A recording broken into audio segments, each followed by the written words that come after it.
Bonjour à tous, aujourd'hui je vais vous présenter l'EMBox Lab. C'est un outil pédagogique développé par Anyfields qui permet de visualiser le champ électromagnétique des antennes. Donc dans cet outil-là, on va retrouver à cet endroit-là la zone de mesure. Donc ici par exemple, vous allez placer votre antenne. Donc là on a un système positionneur qui est placé sur un rail automatique qui va permettre de régler la distance entre l'antenne et notre capteur. Ici on a aussi un câble coaxial qui permet d'alimenter l'antenne à la bonne fréquence et la bonne puissance. Tout ça grâce à une source radiofréquence qui est placée ici et qui fonctionne entre 2,3 et 2,6 GHz. Donc tout ce que vous voyez autour, ce sont des absorbants électromagnétiques qui permettent d'absorber le rayonnement de l'antenne et donc de ne pas rayonner sur les utilisateurs. Donc ce que je vais faire maintenant, que je vais placer une antenne patch que vous voyez ici, donc c'est une antenne très simple que j'ai placée sur un support. Donc ici on retrouve très classiquement une ligne d'alimentation et le patch central avec ensuite un connecteur pour ensuite connecter au câble coaxial. Donc cette antenne-là qui est sur son support, je le place sur le système positionneur. Et ensuite, je connecte l'antenne au câble coaxial et je viens serrer avec une clé dynamométrique. Oups. Hop là. Donc, maintenant, je viens fermer l'outil pour, donc, comme je l'ai dit plus tôt, ne pas rayonner sur les utilisateurs. Et maintenant, on va se placer au niveau du software. Donc ici, nous avons le software qui est développé en interne chez Anyfields, sur lequel je me connecte avec mon ordinateur via un câble Ethernet.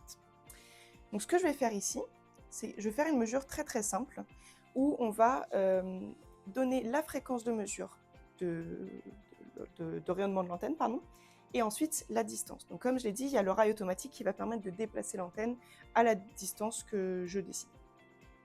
Donc ici par exemple, je vais mettre une distance assez proche. L'intérêt de cette technologie, c'est qu'on est capable de mesurer le champ électromagnétique vraiment très très très proche de l'antenne. Donc là, on va pouvoir observer le phénomène de rayonnement d'un patch. Donc là, l'antenne est en train de se déplacer vers le film, elle rayonne et on va observer son rayonnement. Donc la mesure est finie. Ce qu'on observe ici, c'est une cartographie du champ électromagnétique rayonné par l'antenne patch au niveau de notre capteur. Ce qu'on voit ici par exemple, ça va être très distinctement, on observe la ligne d'alimentation.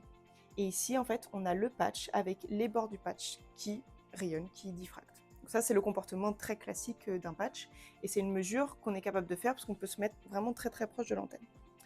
Ce que vous voyez ici, là, ces lignes verticales et horizontales, ce sont en fait les coupes du champ qui permettent d'avoir des valeurs quantitatives du champ à ces niveaux-là, par exemple, au niveau du bord du patch, que vous avez par ici, par exemple, en volts par mètre. Donc là, ce qu'on vient de faire, c'est une mesure en champ proche. Maintenant, ce qu'on peut faire grâce au rail automatique, c'est déplacer l'antenne et faire une mesure sur plusieurs distances pour observer la formation du lobe principal et donc du champ lointain de l'antenne. C'est ce que je vais faire ici. Je me place dans le menu Multiscan, dans lequel on rentre toutes les distances à laquelle on veut faire les mesures. Et en un clic, toutes les mesures vont être faites. Donc ce qu'on observe ici, ça va être le résultat des mesures qui ont été faites en distance.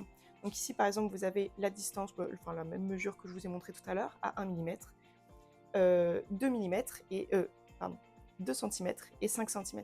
Donc là, ce qu'on voit en fait, c'est que les deux bords du patch vont faire des interférences constructives qui vont donc ensuite former le lobe principal de l'antenne. Donc là, on voit qu'en 3 distances déjà, on observe la formation du lobe principal. Et avec ce genre de mesures-là, donc on peut s'éloigner un petit peu plus. Et donc maintenant, avec les mesures qui sont vraiment au niveau de la distance de champ lointain de l'antenne, on va pouvoir calculer les caractéristiques classiques d'une antenne, c'est-à-dire son gain et son diagramme de rayonnement. C'est ce qu'on observe ici dans le menu qui permet de calculer les caractéristiques de champ lointain de l'antenne.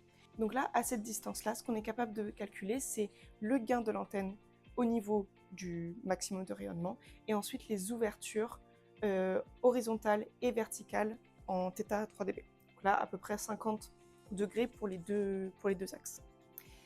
Finalement, ce que vous pouvez faire avec ce genre d'outil aussi, c'est comparer vos résultats de mesure avec les simulations que vous avez faites.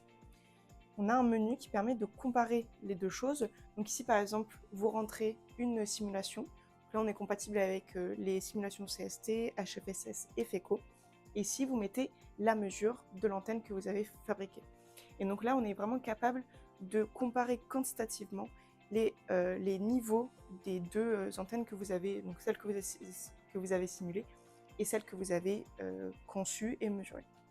Il est possible de comparer une simulation avec une mesure, mais aussi de pouvoir comparer une mesure à une certaine fréquence avec une mesure à une autre fréquence, ou voilà, l'impact de la fréquence sur le rayonnement de l'antenne, par exemple. Donc en fait, on est capable de comparer des mesures entre elles et aussi une simulation avec une mesure. Merci de votre attention et à bientôt!